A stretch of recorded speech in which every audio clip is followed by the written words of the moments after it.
सर्वांना नमस्कार मित्रांनो अतिशय सोपा आणि महत्वाचा प्रश्न आहे. 10 मजूर रोज 6 तास काम करून एक काम 12 दिवसात पूर्ण करतात, तर 20 मजूर रोज 9 तास काम करून तेच काम किती दिवसात पूर्ण करतील? तर मित्रांनो, आपल्याकडे हा फॉर्म्युला आहे बघा.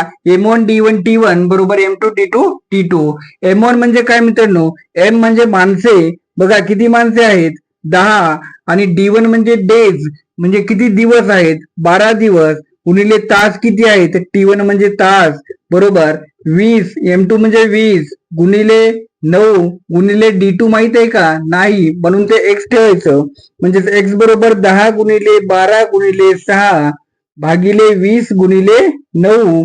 10 एक 10, 10 दुने 20, 3 त्रिक 9, 3 दुने 6. हे दोन कटले. त्याच्यानंतर 3 एक 3, 3 चोक 12. म्हणजे X बरोबर किती आले मित्रांनो? X बरोबर 4 आलं. म्हणजे 20 मजूर रोज 9 तास काम करून तेच काम किती दिवसात पूर्ण करतील? तर 4 दिवसात पूर्ण करतील. मित्रांनो, आवडलं तर लाईक करा, शेअर करा आणि सबस्क्राईब करायला विसरू नका. धन्यवाद.